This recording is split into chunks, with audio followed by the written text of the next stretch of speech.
Welcome back to the Horsemanship Breakthroughs podcast. I'm really excited to share with you today's episode. We have an interview, and I want to first tell you a little story about how this all came about in the first place.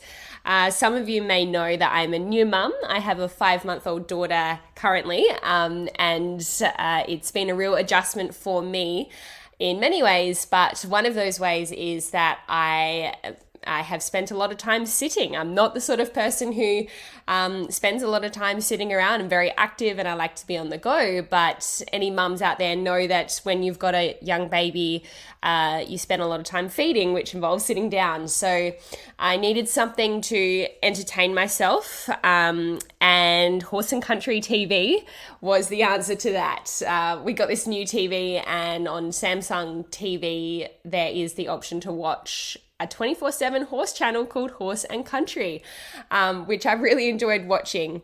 But as I was sitting there one day watching Horse and Country TV, which is full of fairly sort of mainstream writing, which is fine. But what really caught my eye was there was this trainer who was helping really advanced, like professional riders with their quote unquote problem horses.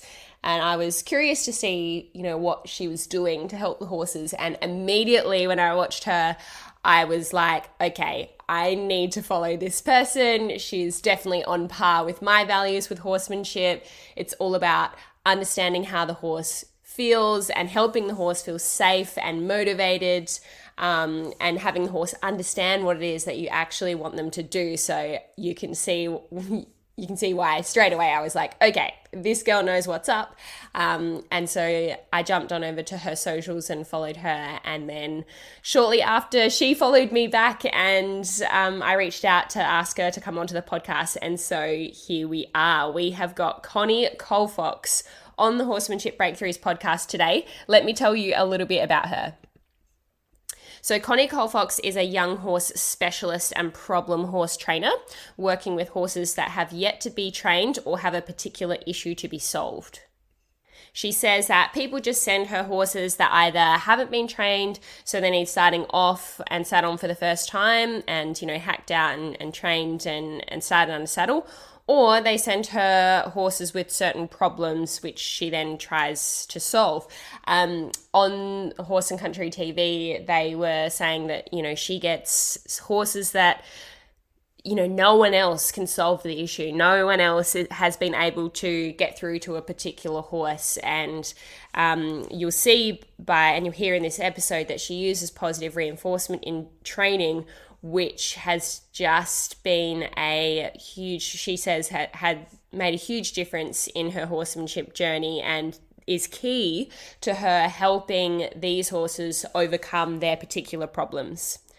Connie believes that horses can communicate through feelings whilst also understanding their humans' feelings, which is really important when it comes to training. And one thing that she said on Horse and Country TV was that she loves her job and she would do it even if she was a billionaire. And I love that. You can really feel her passion and her curiosity, her interest, and her love of horses and training horses. So I'm super excited to share with you the episode today. And I would love if you could all go on over to Connie's social media platforms and follow her, because I think she mentions in the episode that I think her Facebook page was hacked or something at one point, so she's having to build up her following again. But it's definitely worth following anyway, because some of the videos that she shares are so interesting, and you'll see that the way she uses positive reinforcement is really quite unique and really puts the horse in a position where they're able to truly and freely express themselves. So it's definitely worth jumping on over to her socials and watching some of her content. Okay, and of course, as always, if you love this episode, please screenshot and share on social media. The more that we get the word out of the podcast, the more that these trainers that I interview will get their names out there too. And I really think that the horse world is going in a positive direction if these trainers can become more mainstream and more well known. So, anyway, let's dive into today's podcast interview with Connie Colfox. Welcome to the Horsemanship Breakthroughs podcast, a source for riding and training insights with the goal of helping your horse be a light, happy, and willing partner.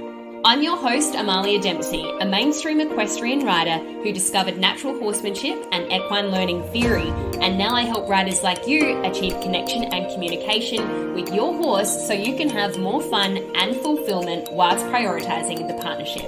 Get more learning resources, including my free connection and communication mini course at amaliadempsey.com. Click the follow button so you don't miss an episode, and if you're enjoying the podcast, please leave me a rating and review or screenshot this episode and share on social media. I hope you enjoy the show.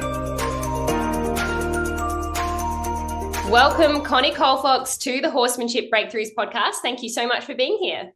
Well, thanks very much for inviting me. I'm very excited about what's going to happen. I am so excited as well. The moment that I saw you on Horse and Country, I just was blown away, and I thought, I would love to speak to Connie one day. I hope that she says yes to coming onto the podcast. So really keen to hear more about you. And to start off with, can you give us a little bit of a summary of your horsemanship journey to date, from when you got started with horses to what has led to what you're doing now? In brief, I was the youngest of a large family and was left to my own devices, and we had 20 horses. So I was, let free with them the whole time. So I had never had any grown-up saying, watch out, don't do this, don't do that. So from that point of view, I think that was a big sort of beginning of my path. So I might have been 9 handling 2-year-old 17-hand horses, that sort of thing. Wow. And within reason, but I had nobody stopping me doing anything. And I wasn't very academic, and I just loved horses. So I went down that route. I really wanted to be an event rider.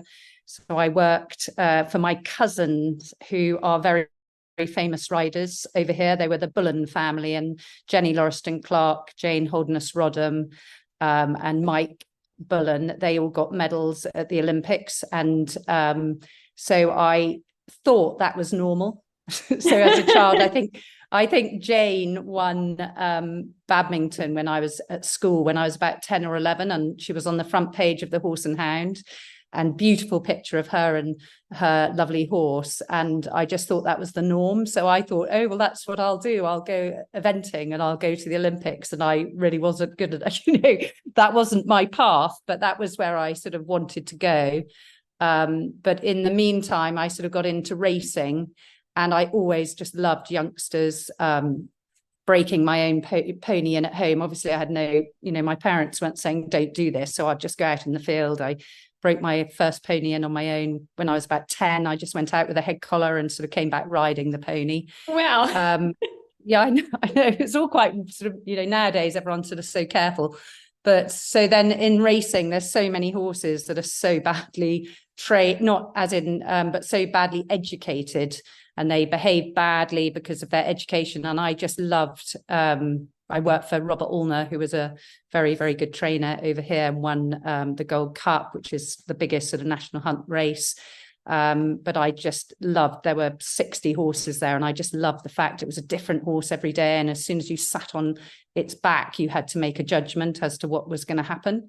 Because invariably people were falling off left, right, and centre, and it was all quite wild and quite fun. So that's really what drew me. I had this sort of eventing, which I wasn't really good enough, but I just loved horses, and I just loved helping horses. And I sort of progressed like that, and then I sort of started my own business, and I started training youngsters, and I thought, well, that way doesn't work, let's find a better way. And so then it sort of, that's my journey, is really a learning journey of how to make life easier for me and my horses and you and everyone else. A bit like probably you. I've obviously had a bit of a look at your website, and you obviously are sort of, I think there's a group of us that are on a path to try and make life as easy as possible for our horses in our care. Yes, So yes. That's yeah, exactly what I'm all about as well. So love that. And what really stood out to me was when I was watching videos of you was the use of positive reinforcement, you know, because I think it's not it's not really mainstream, you could say, to use it in especially equestrian disciplines like eventing and that kind of thing. And I saw that you were training one of Chris Burton's horses, I think it was. And he was yeah. blown away by the use or the power of positive reinforcement and how quickly you could change this horse's mind about a ditch that I think the horse was having issues with. Um, yeah, I just think that's really great that you're introducing that into what we would call like a mainstream kind of discipline. How would you, I mean, obviously positive reinforcement is a part of your training, but how would you summarize your training approach or your philosophy with horses?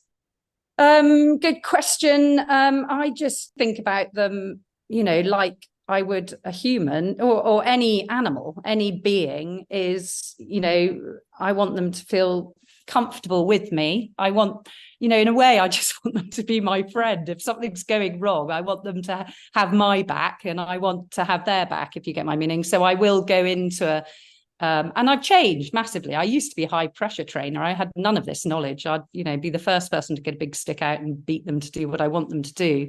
But I just learnt, because I've dealt with problem horses, you'd soon kill yourself if you do that. My level of riding, I suppose, isn't good enough. These very, very tough, strong people, and I'm a mother of three and I'm, the wrong side of 50.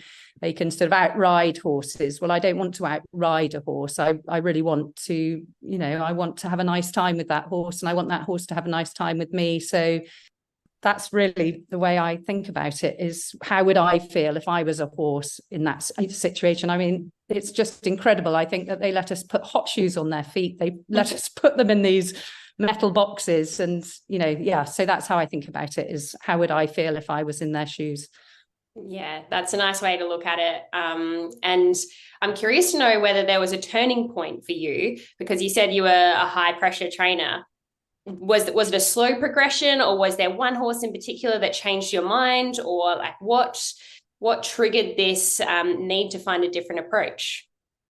I think it was it progressed over time because I'm always wanting to do better. So, with the sort of, I work for, I don't know if I really want to associate myself with some people I work for, but I work for a number of people over the years that I sort of thought, oh, that doesn't look right. Oh, I don't like what's going on there. However, they were having a great amount of success. So I definitely listened to everything they were saying, but there was something, me thinking, yeah, I like that, but I'm not sure about this.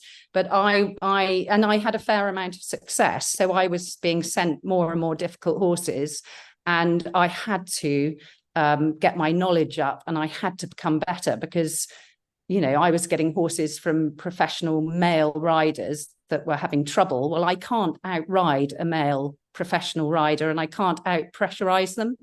So it was just a natural progression that would happen. And I tell you what did happen. I've had a few sort of eureka moments. Years and years ago, I saw an article with Shauna, the American lady, and I can't pronounce her. Shauna Karash, who's been on the podcast That's it. before. Yeah. Yeah. Shauna, who I've had over here. She's I always try and get the people with the knowledge. I try and get the knowledge from the people, but she had helped BZ Madden with a show jumper. This is 20 years ago or longer, 30 years ago, I should think. And I just had that in the back of my mind for some reason. It was only a little photograph.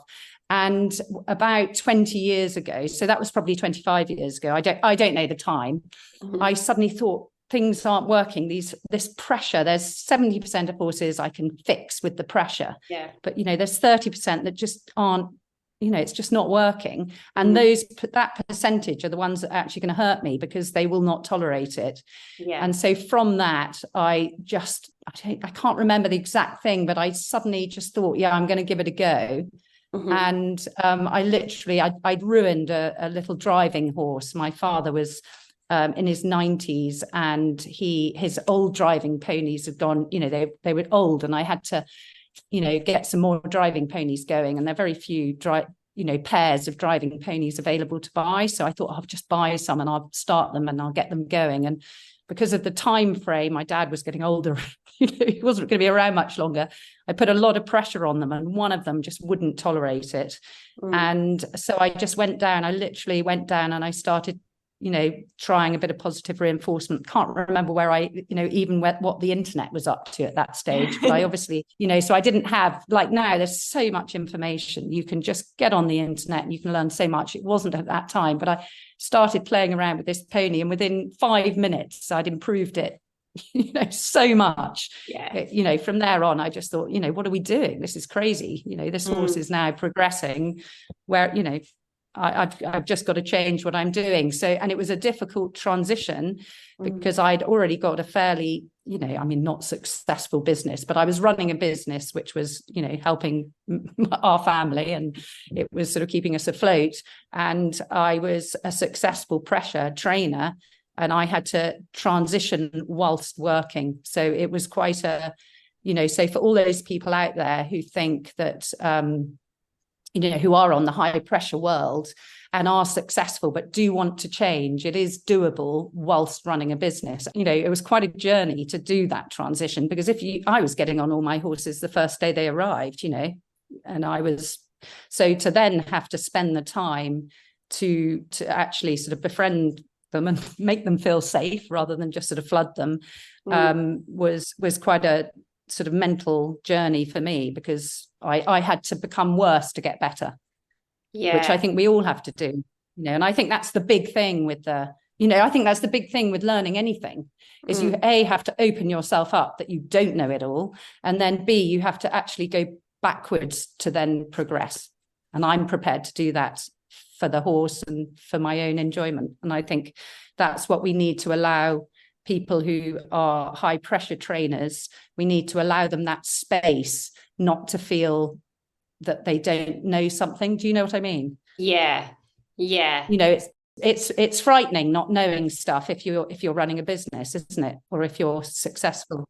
I was thinking you might have felt like a bit of an existential crisis at that point, when you had built your business on being a pressure trainer, and then suddenly you found this better way. And that must have been difficult for you in that time to continue the business, but start changing your methods as well. And convincing your clients too, that this is a good way to train, because I know there's a stigma around using food in training. What would you say around that topic, where people think, oh, I don't really want to use treats, they just create a pushy horse, or it's just bribery, the common objections to using food in training? I sort of lead my life a bit like I train my horses, is I don't mind if people aren't ready to go down that route, then they're not ready. And I don't want to have to, I want to sort of give people a little show of what's going on, so that they can make their mind up. So I'm not, and I never minded telling anyone what I'm very open about what I do. Yeah. So I never minded telling anyone.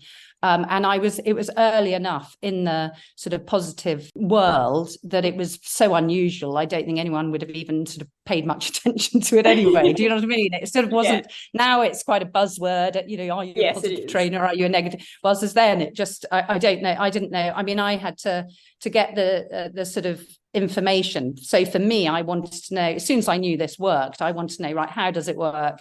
I've got to get all this knowledge as quickly as I can to my start, to the whole business, because there's no point just me knowing it.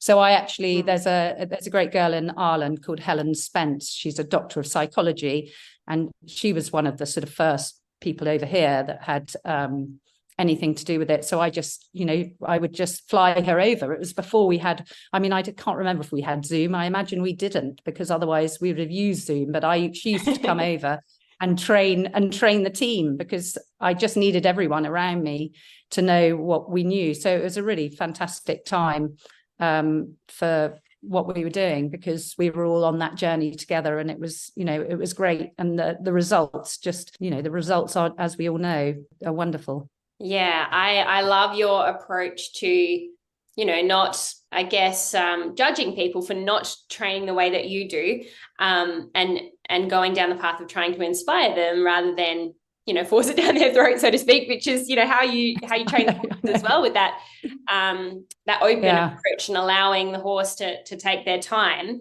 Do you feel like there there can be an integration of using pressure, release, and treats. And I'm curious to know how you help your clients, so the human clients, take their horse back after having that basis of positive reinforcement training and then going on to being ridden traditionally, you could say. So I am so with my horses, what I'm trying to achieve with them is that they are happy in our world. And we use pressure. We all use pressure. We all use negative reinforcement. Mm-hmm. I am not a solely positive reinforcement trainer. I will bring whatever in. My thing is how does that horse feel while I'm doing that process? So, there's some horses that pressure, partly because of the way it's been introduced to them, is really upsetting to them. So with them, I'll be using masses of positive reinforcement, and then I'll be bringing in the pressure, because I think you need a rounded horse, and you need a horse that when we're humans, we make mistakes. I make mistakes the whole time. I put pressure on horses. I still do, but I'm conscious of what's going on with the horse when I put pressure on it. But I think that if anyone thinks they're perfect, then they're not. And I think we need our horses to feel safe with our emotions as well. If we're feeling a bit pissed off and a bit frustrated, they need to. They know that. Yeah. They know that even if we don't turn around and belt them, they still know that. So I think it's just stay real, everyone. Don't go on some. Totally. Yeah, that's what I think. Just stay real and treat them like you treat your friend. When your friend's being a pain in the arse and doing something really stupid, you would say to your friend, you are being a moron, and your relationship would mend. It might, it might take a morning to mend, but in the end, your friend would realize that you'd done the right thing. So that's sort of how I feel. If you're walking up the road on a horse and there's a truck coming and your horse is frightened of your truck, what do? Do you sit there and just positively reinforce it while it runs under the truck and kills you? Or do you then say, actually, I'm the grown up here, there's a truck coming. Control of this situation. Yeah, that's my take.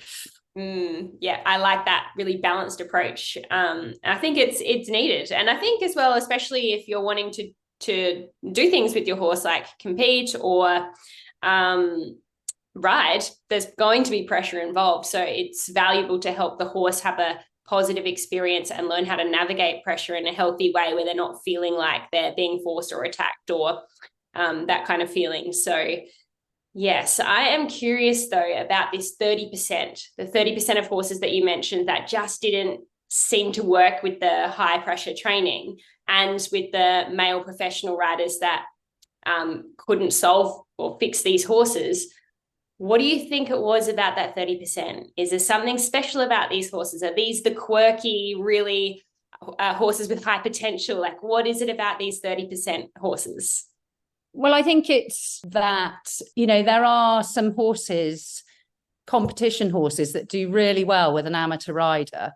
Mm-hmm. I've seen it in the past, and I don't want to say the names of the horses in case I get it wrong, but I have seen it over the years. You have an amateur horse that does really well, like outstandingly well. It's maybe a little bit lacking in talent, but scrabbles on over those jumps, and then a professional rider gets hold of them. And because the professional rider is wanting more and the relationship isn't there, they don't get the results. The horse did scramble over those jumps for the amateur rider because of that connection, because there was something more than just, I'm riding an animal and I'm very good at teaching it to come off the leg and all the rest of it. So I think there's that. And I think some horses just are more, they are prepared to, it's really the ones that shut down, I would say, wouldn't you? That are the more difficult ones, the ones that don't like pressure, that go very quickly into themselves. The ones that don't like pressure and are reactive are much, much easier, because you don't need to use much pressure. So pressure release works really easily, but it's the ones that shut down and then they become resentful. I mean, resentment is a massive, massive part of how I think animals feel in human hands. They do, and I'm sure lots of mine feel resentful of me. I get it wrong all the time, so I certainly don't think I get it right all the time. But I think I think resentment is something they feel, and they are prepared to come off that pressure makes them feel that insecure, whatever it is. We then have to think into what a horse rather than a human, don't we? So I'm saying that pressure, that horse thinks that pressure is that dangerous to it. It will not come, it will not comply, I suppose. I don't know. This is where I'm really bad at trying to express what I'm talking about, because I'm not very clever, not very articulate. I think it's making sense. Yeah, that 30% are the ones that, instead of being reactive to pressure, they tend to go or shut down and go internal. And therefore, even if you use more pressure, they're not going to respond. And so this is where people get stuck, because they're like, well, I really don't want to use any more pressure, but I'm not getting a response. So what do I do now? And that's where you come in. And is it true that you get the worst of the worst? Like, you get the horses that no one can ride? Like, that's what I've heard I think it was on Horse and Country that they said that, but I don't know. I mean, God, I don't know. I mean, I have had some horses that are, I think we all have. I think, I probably don't. I mean, I do get horses from pretty good people who are way, way, way, way, way better riders than me. I mean, massively better riders. But I also have horses from really nice sort of amateur people who are more difficult to train than some of the sort of, more, sort of impressive. It's impressive if I say I've had a horse from so-and-so or so-and-so, but that's not always the most difficult horse to train. Sometimes it's it's the cop down the road that's really, really tough. So, I mean, I don't know. The answer is I do get difficult horses, but I am not bulletproof. Okay. I just try and use my brains. I want to stay alive. We do improve pretty well I think we improve every horse that comes to us. And what are you wanting from your horses that's the other thing I just think about horse training, is if somebody sends you a horse and they want it to go and be a, meter 30 show jumper and it just can't do it, then, you've got to say it just can't do it. So I do get really difficult horses, but I will try and make sure those horses go into a life that they can cope with what they're up to. Yeah. So do you feel like you sometimes have to comment on the suitability of the discipline for that horse if the horse is telling you, I actually don't want to do dressage, or I don't want to jump I think 30? I think, that's what we've all got to realize, isn't it? And it's like selling horses. People sell horses and they pretend they jump 1.20 m when really they can only really jump 1 meter. Why are you doing that? Tell them it jumps 1 meter really well. Don't ask it to jump 1.20 m, I think that's part of being a trainer, isn't it? Surely, that's the other part of what we need to get out to the world, is let's not try and make animals do things that they're not really capable of doing. Let's try and keep everyone in a position where they feel comfortable, and then they can have a good career doing, whatever class suits them. Yes. Now, you said that you're not bulletproof. I'm curious to know if you've had horses that you can't help, and what was the reason? Do you think it's sometimes veterinary or body related when horses have got such severe behaviour or do shut down? Or are there some horses that simply just say no to being ridden? What are your thoughts? And please tell us about the horses that perhaps you haven't been able to help. I'm sure there are loads of horses I haven't been able to help, or to the extent that the owner wants you to help them, because that we're going back to that point, aren't we? Yeah. So, the horse has to go on into a life that it can feel safe in. Number one, can it feel safe? And if you've got a horse that's really scared and the rider's really scared, then the rider's always telling that horse that everything is scary. So that's just not going to work. So I do remember a time when I'd had my son, and I was trying to keep the business going, and I was getting up at 4 o'clock in the morning, whatever, keep it all going. And a good friend of mine actually sent me about 4 or 5 of her horses, which were about 8 years old, and they weren't broken in. And she'd done an awful lot of sort of high pressure training. Okay. And I did send one. I certainly sent one of those home. I think I got going with them, and it was just a hiding to nothing. Broke a couple in, sent a couple home, and that was before I really made the transition, because you see, the other thing about making the transition to the training I do is I got less I got less brave. As a 25-year-old, you're pretty brave. By then I'd had children and I was running a business on a short time. You've got to get back to look after the children. So in actual fact, it was a really good thing that happened to me, because me getting high, even heavier with the pressure, was just not going to help. So that was another reason for changing the way I train. And so my weaknesses, actually, I think, have become my strengths, because I want my horses to feel super, super safe, because I'm no longer 25 and want to leap around the place. So yes, I have had. The answer to the question, I'm terrible at answering questions. The answer to the question is, I'm sure I've had horses that I haven't cured. And also there's some horses that I can ride and that they really trust me, and they do struggle with the next, they do then struggle, because I've been learning this a long time. I really, I try and really connect with my horse. And if the rider can't connect with a difficult horse, then the likelihood is the rider is going to struggle. Yeah. Going back to the whole, after having children, just being a little bit more careful about riding. I'm 5 months into motherhood, I have to say. Congratulations. Thank you. So hang on, you've got a 5-year-old son or daughter? 5-month-old. 5-month-old, sorry. Daughter. Oh, congratulations. Gosh, yes. Thank and you. That's how have you found that? How have you found the transition? Yeah, well, I was really keen to get back into riding because we had Karen Rolfe coming over here to Australia to do a clinic. So I had a deadline in which I had to get back riding for, which kind of served me well. But I have to say, in general, I'm a more sensitive and compassionate person. I think I was before, but even more so now towards any animal, which has really made me reflect on my own practices even more.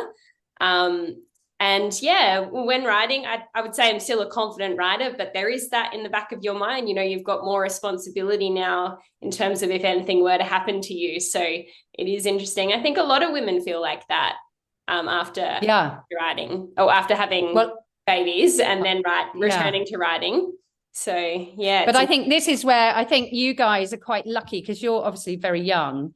So nowadays, so the difference, training the way I train now and training the way I used to train is so, so different. So, I'm getting older and I'm getting braver, because I'm training within the capabilities of my horses, and I'm making my horses feel safer. So if you think back to when I had my children, I was sort of at the peak. My son was, I was probably at the peak of my pressure training. And I went from having a baby into the peak of, I've got to be as brave as they come to ride this horse through this problem. Whilst as now I'm at the completely other end of the spectrum. So, it's a really great journey to be able to be getting better, even though I'm getting to the wrong age of doing the job I do. It was traditionally a young person's job, wasn't it? Problem horses. Yeah. But I'll probably fall off tomorrow tonight. Touch wood. Let's touch wood. I'll be ringing you up saying, "Oh God, I can't believe I said that. I'm flat on my back now." But yeah, it's so great with your daughter and you saying that, because I remember too, after having children, I just couldn't watch telly because anything upsetting on telly used to make me cry. So I think that maybe that was the actual fact I was a mother, maybe that was another thing that helped me change. I don't know. Yeah. And before you were talking about building that connection with the horse, and because you had that with the horse that you had trained, but they didn't have that with the original owner or handler rider. I have seen that too, where a horse might be able to do something for me, with me, but because a problem was created and associated with a particular person, that they have to go through counter conditioning that issue for it to be solved with them. Does that make sense? It's almost like the issue is tied with them. But I think the beauty of that is then if they choose to persist with the horse, they can go down that learning pathway. And I have done a little snoop on your website, and I think you do offer a program online where you take people through some guided training. Can you tell us a little bit about that?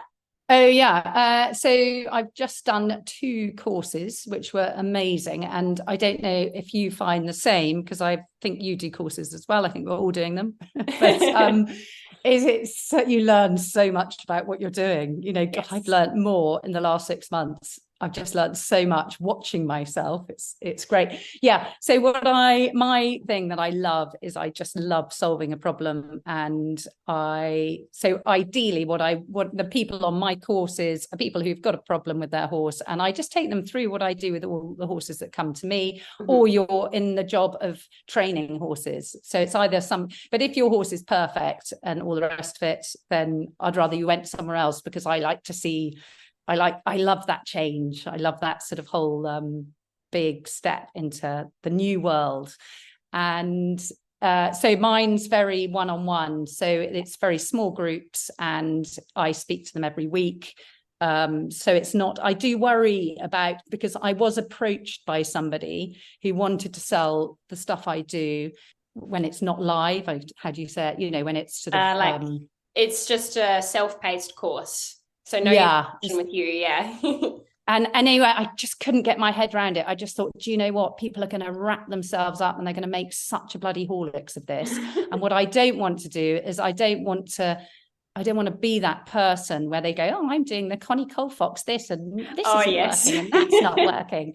I don't want to go down that. So I'm doing it one-on-one. Maybe when I've really got it fine-tuned, it can go out and be cheaper and be more available to people. But at the moment, I want to really train them so that they really know what they're doing and hopefully don't cause, more trouble. Because like you say, with food, there are masses of issues training with food, just like there are masses of issues training with pressure. Training is hard work, whichever way you do it. Yes. Can you tell us about some of those issues with food that you've come across? Well, I think, so you've got your basics, which I think pretty well every trainer, any positive trainer is now sort of got this sort of sorted, and that, we must train for relaxation. We don't want horses sort of overstimulated by the food. And so I think overstimulation is number one. And the other thing is remember, you don't want them doing it for the food. So you don't want them to be doing it just because they're getting a reward. So you want to do it so that you're building it up so that what they're doing is actually what feels good. So if you take things slow enough, then they're going to be doing it because it's just a nice thing to do, not because at the end of the day, when they put their foot on the ramp, they get a nut. So because that's not good training either. That's stressful for them because they're just thinking, oh, I want that food. So I think that's quite a biggie. I don't know what you think on that line. Yeah, I agree. But I feel like it's a fine line, like I think people struggle to get that balance right. Myself included sometimes with some horses. And me. Always. I mean, God, masses, I think we all struggle, don't we? Yeah. What I thought was quite interesting was the other day I had a comment on a video which said sort of, oh, it's so unfair, or something. Oh, I don't think you should show videos like this because it makes it all look so easy. Nothing.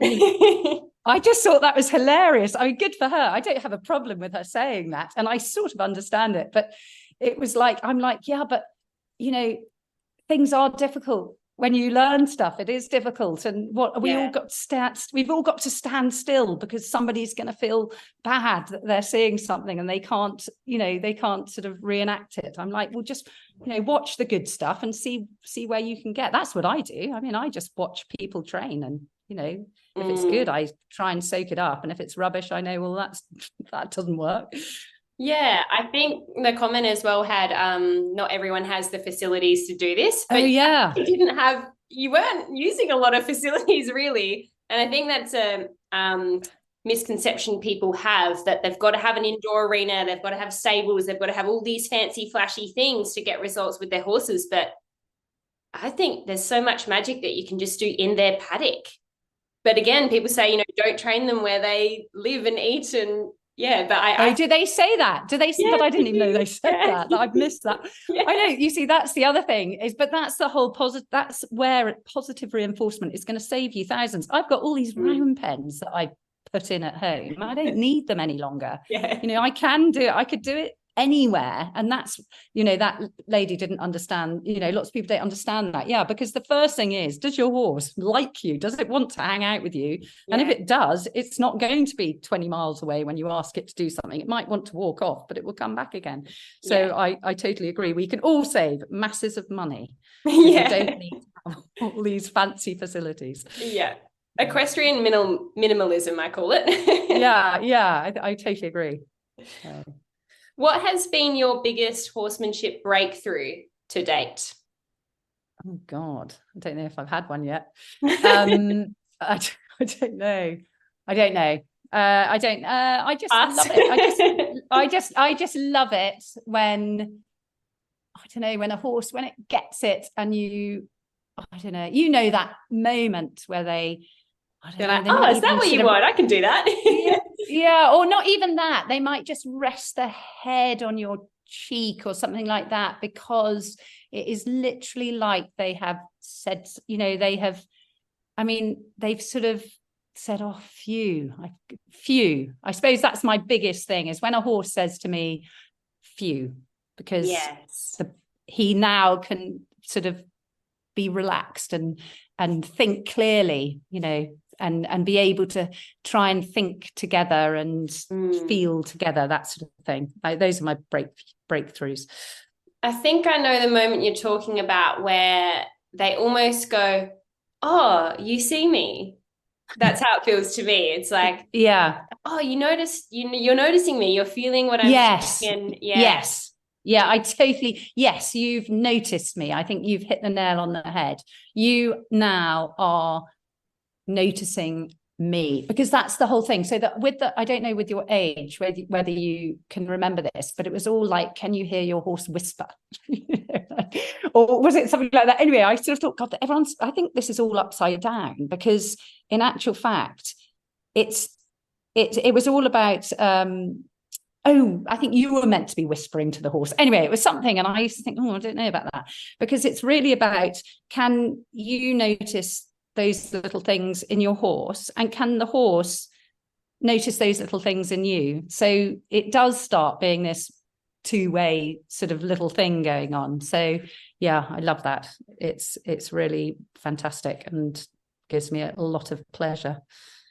Do you have any tips for our listeners on how they can start to show their horse that they're noticing them more? I think probably everybody who is listening to this is on that journey anyway. Yeah. I don't think I'll be able to help them do anything. I think they're there anyway. So it's just keep going, keep trying. I mean, I think where I've been really lucky is I have had so many horses through my place. So I have so many times to relearn and experiment. And I've not done, you know, I've not had my own horse for so long. So Oh, really? I think, no. So I would love that. That's what I would love, is to have a horse that I keep and I can progress. So, no, all my horses, I mean, I very rarely have them more than 8, 10 weeks would be a really long time to have a horse. So yeah, I think you guys are all amazing, and you're probably, we can all just learn from each other, can't we? It's great. And with the internet, it's just incredible. There's just so much information for us all. Yeah, it's brilliant. I'm really interested to know now, because you don't have your own horse currently, what is your ultimate goal with horses? Like, why do you do this, Connie? I know you love fixing problems, but do you have like this vision of something that you'd like to achieve in the future? Well, I just want, it's all the bridle stuff, isn't it? Yeah. But without the negatives, little bits of negative stuff, yeah. I will use, and everyone, so yeah, it's the bridleless stuff. And that's what I just love horses that are free. I always used to have this reoccurring dream when I was little, and I think I am heading towards that, is that I used to dream I was walking up this mountain path, and there was like a herd of wild horses galloping past me, and they were all different colors and they had all their manes. And I just grabbed a mane and I just swung on to the back of this horse, and I galloped off with this herd of horses. That's my ultimate even if I'm 80, if I can do that, I'll be really chuffed. I can definitely picture you doing that right now. Yeah, but it's the bridal stuff. That's what I'd love to do. I'd love to build my courses up so that I don't have to have such a, so many horses coming through, so I can just have something to play with and just play around, have fun. I'm excited for that. I'd like to know who inspires you. Oh God, everyone does. Everyone. But so is there anyone specifically? Well, at the moment, I think have you done that course with Nadine, the Australian girl? Yes. Yeah. She's been on the podcast as well. Okay. Well, I have always been one I just want information and I love learning it. And what I loved about, I'm so dyslexic, I can't read her surname. What's her surname? It's something extraordinary. Lindblom. Okay, Lindblom. I think there's a way you're supposed to say it, but yeah. Okay, so I've just done, that's the first horse course I think I've done online, but I've done that because I love seeing the motivation in her horses. Yeah. And I think for me, because my absolute number one is calmness, because I've got horses that come in, and I'm sure she has too, and we all work differently, but mine is, how does that horse feel seriously safe, and is he seriously calm? Because I want to get on and ride him. But with her horses, they look so motivated, and I think that's great. But I haven't been following her for years. I've only, funnily enough, it's really odd because I saw her on Facebook probably about a year ago or 6 months ago, and I was trying to find her to see her stuff, and I couldn't remember her name because it was such a peculiar name. And I found you. Oh. So I looked at your stuff. I remember, and then you saw Nadine. Yeah, well, it was just weird because, it's a big old world, isn't it? And then I'm thinking maybe you saw my stuff because I'd looked, with this whole algorithm. And was it because I'd looked on your website that you then saw my stuff? I'm not entirely sure, because I have to say the reason why I watched Horse and Country in the first place was because I'm not a person that sits down, but with a 5-month-old baby, you spend a lot of time sitting down feeding. So I said to my husband, we've got to get a 24/7 horse channel. And you were on there. But then I don't know whether, because I looked at your page, whether it then showed you my page. Potentially that's how that works. Well, anyway, I had discovered you, and funnily enough, I saw that I think you were doing her courses. We were both doing her course. Yeah. So I think I didn't know you were in her course. There you go.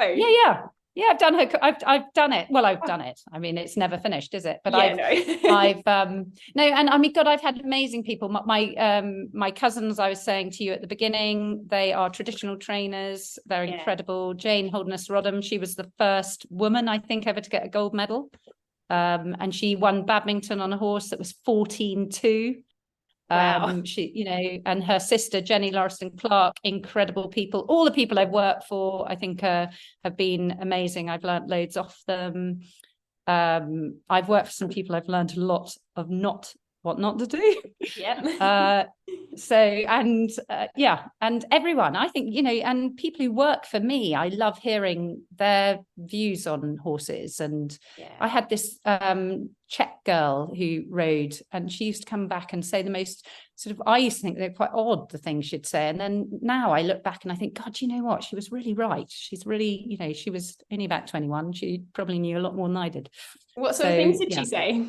Well, it was sort of, I suppose, along the line of the friendship. She would come back and sort of talk about the horse as if it was sort of a human. I don't know, but she would it was along the lines of being a team, I think, is what she was saying. But at the time, I was, this was a long time ago. This was 20 odd years ago, or even more. At the time, I was, I was down my high pressure route. Come on, you've got to do it. You're told to do it. Get on and do it. And she was, younger generation, thinking of things differently. And it was nice. Yeah. Do you think that the younger generation of equestrians coming through, with the way, I guess, society is these days, with being more inclusive and accepting and thinking about, social license to operate and ethical methods, do you think the equestrian world is going to be a kinder place for horses? It's got to be. It can't carry on. It's got to be. I'm afraid we've got to live. Well, I'm not afraid. because I'm lucky enough to have gone on this journey long enough ago that I feel established in what I understand. And I think for the older people, it's frightening, isn't it? Because they're going to be losing what they're used to. So I think I'm not a sort of, I'm a sort of, am I a tough person? But what I mean is I use pressure, and I'm not afraid to tell a horse to do something, and I'm not afraid to tell my dog to do something. I'm not afraid to tell my children to do something. So I'm not down those routes. I mean, I once remember I had another post. This was ages ago. Annoyingly, my Facebook was I lost all my stuff because of I was hacked or something funny. But anyway, this is 5 years ago, 6 years ago. I had this video. This horse they couldn't even clip it being doped. And I was using consent with this horse to clip him. And it was at the time, even 6 years ago, that was quite modern. And there was a Facebook clicker group, positive reinforcement group. And there was a lady who ran that group who was so scathing of this stuff I put on the internet because I was clipping the horse. So I was cruel, even though I was clipping the horse totally free, using consent, positive reinforcement. Horse could have wandered off, done what he liked. Somebody from the positive world was just really nasty, really upset. So they thought it was cruel that you were clipping, like they thought the clipping itself was cruel? Thought the clipping was cruel. So they were saying that I was cruel because I was clipping the horse, but they were horse trainers, they rode horses themselves. And I think that's something that needs to be, where does it stop? Where is, you can't win, can you? No, you've either got to turn them all out on a hill, horses, and say humans cannot interact with a horse, or I don't know where it does stop, but we've got to keep improving. We've got to keep improving and understanding. I think that's the thing, isn't it? With riders, is if you understand what is going on, and that's what people don't understand. So competition riders who understandably all their training is about jumping the bigger jump or doing the better dressage or whatever. They don't go into the detail that maybe you or I and all these other people have gone into, because it is relevant to them, but it doesn't have to be relevant to them. And we all need to understand the science behind, we all need to understand what's going on with the horse's nervous system. And I think that's what needs to change to start with. Is if you're a professional, maybe you need to do a 10-week online course, on how the horse's brain works, so that that when you're doing that to a horse, that horse is shut down, or they understand that. Because that's the thing, it's very easy to flood a horse and it appear to be behaving itself, but they don't understand what they've actually done. So that's what I would say. What would you say? I agree. I think before, when you were saying how it might not be relevant to them, I think you're right. Because I was in the same boat. It wasn't relevant to me to look into how the horse was feeling, because I was out competing and winning, and it didn't matter to me. I still loved my horses, absolutely, but I didn't think I had any problems. But what happens is a horse will come along and suddenly it is relevant. They get a new horse and they're like, I don't even know how to start things off. And so they go looking, or they have a horse with problems. And that's in a way a blessing, because that's when people start to think about how they're actually doing and how the horse is actually feeling about what they're doing. So I think you're right. And that's the thing, isn't it? That's the thing. If you're out looking for horses, and you want to go and jump your classes or whatever, which I'm all for. I'm all for all types of horses. I think horses need a job. I think the worst thing you can do is sit a horse in a field for 40 years. God, enough to make anyone drop dead, isn't it? But it's not until you're absolutely hitting the nail on the head. It's not until you come up against that horse that is a bit resistant to what you want to do. If your horse is fairly happy doing it, or worried enough about not doing it, then everything is, you can ignore what's going on, because like you say, you're getting the results. So it's not really until you're talking numbers, is it, that because you choose those horses too a lot of the time. If you're competing, you go and you look at 10 horses and you think, actually don't like that one. Whilst that's where I've been lucky, because I get that 10th horse that nobody likes, because it's difficult. So then he's been my learning. He's what's taught me what I know. So I'm very glad to have those ones. But And we can do something. We can do something about this, so can't we? You know, yeah, people. Absolutely. That's what we're already trying to do. Yeah, exactly. So that's the whole point of this podcast, I guess. Yeah, and it's fun. It's fun, and I think, you know, it's interesting because I watched one of your, you know, I've done a little bit of research on you too, and I that's another person that's I mean, I'm only mentioning that's on your podcast, who Georgie Bruce, is it? Georgie Bruce? Yep, she's amazing. So, yeah, so I don't know Georgie Bruce at all. I haven't done her course or anything like that. I'd love to, though, because I mean, she's been in it a very long time, and she would be somebody I saw her do stuff. And I remember I had a high pressure trainer with me here, and I was going down the other way. I was thinking, oh, I don't like that. You know, I'm just, and I was playing around with stuff. And I remember seeing something of Georgie's and going out and thinking, oh, that looks good. And I'd already been training my horses using positive reinforcement, but it was some little trick. And it was I think pointing at the horse's legs and the horse picking the legs up. Oh yeah. And I went out, and it took like 4 minutes to train my horse to do it, because all the building blocks were there. And that was quite a eureka moment, because it was like, God, I mean, that's bloody easy, isn't it? So, all those guys are, you know, if we can all get together and push the world in a good direction, then that's pretty exciting.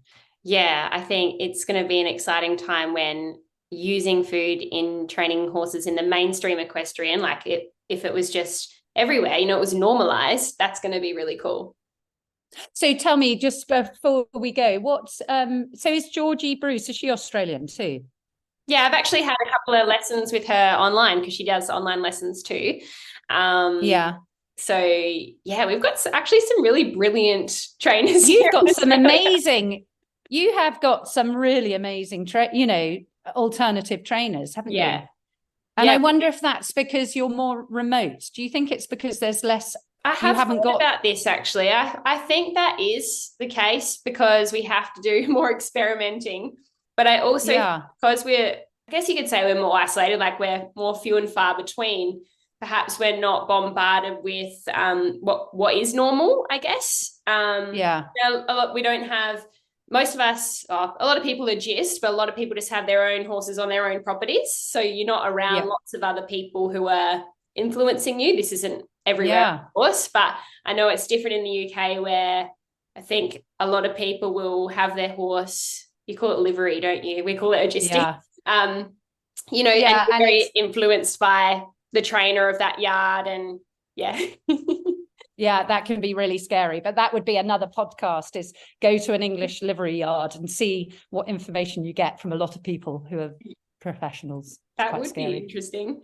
I'm conscious of the time, Connie. Let me just check. Yeah. Because I know you're busy, but before we wrap up, I've just got a few other questions if you've got time. Oh, okay. Yeah. I'll try not to waffle this time. No, it's all good. I like the waffling. It's good.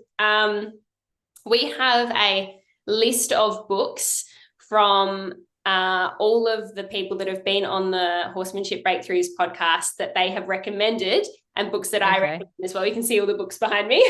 Okay. Do you have any favorite horse books or Never read a horse book or courses that you can recommend to our listeners? Well, I don't do horse books. Don't read those. Well, like we've said, I've done the Nadine course, which I think is really fun. I think you need some background in positive reinforcement first. That would be my little thing. I'd be interested. It'd be interesting talking to her as to the feedback she gets. I think she's amazing. That's the only course I've done, but I just trawl the internet and I look at, that's it, trawl it. I trawl it, not troll it, by the way. So I just go through the internet. I just watch so many people. I watch as many people as I can on the internet. I read as much as I can on the internet. And then I've got my doctor of psychology. I read it and then I ring her up and I say, I've read this on the internet. Is it true? And she goes, no, that's a load of bullshit. That's completely wrong science. Well, because sometimes,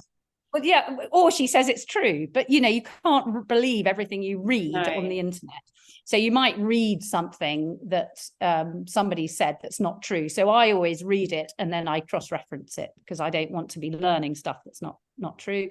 Yeah, so that's it. And I am really lucky. And I know it's really boring saying this, but I have my horses. They teach me, since I've gone down, the no pressure. And I do loads of work with no equipment on. So if I'm getting it wrong, my horse doesn't do what I want it to do. So my horses have taught me, you know, they've taught us all. But I think I've been very lucky because I've had large numbers of horses that come through. Yeah, I am in awe of what you do, Connie. I think it's incredible. I think you're an amazing influence on the equestrian community globally. What is the one message that you would like our listeners to know from today's podcast interview? Oh gosh, I don't know. I think just give everything a go, and don't get, give things a go, because you'll see what works and what doesn't work. And I think the other thing is, actually, no, the most important thing is, when you're looking on the internet, look at how the horses feel, because there are some very good trainers, and I think they are very good trainers. I'm not saying they're not, because their horses do what they want them to do. And I'm not against high pressure, pressure trainers, because if you pressurize your horse and it's not too frightening, then that's fine. But just look at how you think the horse feels. So watch it, look at the horse, and see, did he enjoy that? And if he enjoyed it, think, well, that's a good trainer. Let's follow them. That's what I would say. What do you think are some clues as to how it would look if the horse wasn't enjoying it? Oh God, you're going to get technical on me, aren't we? Well, his left nostril will have 3 wrinkles in it, and his ear will be at 35 degrees. Haven't got a clue. No, I have got some. You said that very convincingly. I was like, oh, is the left nostril a thing? The left nostril and the right eyelid. I think you can just keep watching, just keep looking. The horse will tell you. Yeah. And I don't know for sure. And so that, sometimes I'll see pictures and I think, oh, that looks really nice. And I talk through with my, with Helen Spence. I do a lot of chatting with her, and I'll say, oh, I thought that one looked quite good. And she'll tell me that its left nostril had 4 wrinkles in it, and its chin had a, extra this and an extra that.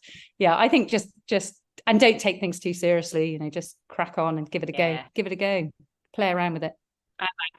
I like that. And there are 3 questions, I think, that you use in your training courses, right? Yeah. I can't remember them off the top of my head, but I know they're really good. Oh, they're very basic. Does he feel safe? So every animal, we all need to feel safe. Being in a war zone is not nice. Do we understand? So if they don't understand, how the hell can they do it? And do they feel motivated? So the motivation is what I find the most difficult, because, at the end of the day, horses didn't necessarily know there was a dressage test and a show jumping arena, and that they had to go riding on their own. So the motivation, and that's why I did the Nadine course, because I loved the motivation of her horses. So what about you? What's your mantra? Oh, good question. I think it changes from time to time. I've borrowed yours recently. You put me on the spot now. I'm the one doing the interviewing. For me, it's always asking why. Why are we doing this? Because if you can connect with the why, it will help you make good decisions. Because I believe we all have horses because we love them and we love connecting with them. So if you're faced with a decision whether to use more pressure because you have to get to the competition and you need to get that horse on the float, but if you connect with the why, which is I love my horse, I want to connect with my horse, then it doesn't make sense to sort of going down them for the I think what you're saying, does that make sense? This is how I would interpret that, is your ego getting in the way with what you're doing. So I think that's a really big thing. And I think for trainers, me absolutely included, is your ego is a big old rat in the log pile, isn't it? And it will pop up the whole time, because you're trying to, I've got to make a living. So I've got to try and, keep my clients happy. And sometimes you've got to think, why? Yeah, that's good. Connect with fantastic. Why. Well, lovely All to right. talk to you. Well, yes, you too. Tell us where our listeners can find out more about you and what you offer. Well, I've got a website, conniecolfox.com. And I've got Connie Colfox, How Does Your Horse Really Feel? And my married name is Connie Found. So I've got that on Facebook. I think I have little bits on other things as well, but I'm mainly on Facebook occasionally. I did try TikTok. I think that's for the young. You're on Instagram as well, I'm pretty sure. I am on Instagram. I am, but I'm not really on Instagram. That's only because Facebook puts it across. Because Instagram, they don't let you do anything more than a few seconds, do they? I like to do a bit of a 3. I think it's a bit longer these days, like up to a minute. Don't quote me on that. But okay, I'm not very good with I do. Okay, I have a little bit of presence on Instagram. I must get better at all that stuff. Well, hopefully you get a few more followers after. Yeah, that'd be fantastic. Thank you. I will put your website and your social media in the notes for this episode so people can find you there. Thank you so much for coming on. It's been a great chat, and I'm sure that this will have a positive ripple effect in the equestrian world. So thanks again for coming on. Well, thank you, and lovely to meet you. Thanks for listening to the Horsemanship Breakthroughs podcast. Make sure you hit the follow button so you get notified every time a new episode is released. And if you've learned even just one small thing from today's show, I would really appreciate if you could leave a review on Apple Podcasts or screenshot this episode and share it on social media. You can connect with me on Instagram at Amalia_horses or my website amaliadempsey.com, where you can find free resources to help you on your horsemanship journey. That's all for today. Thanks for being here. Remember to train with kindness and ride with excellence, and I'll see you in the next episode.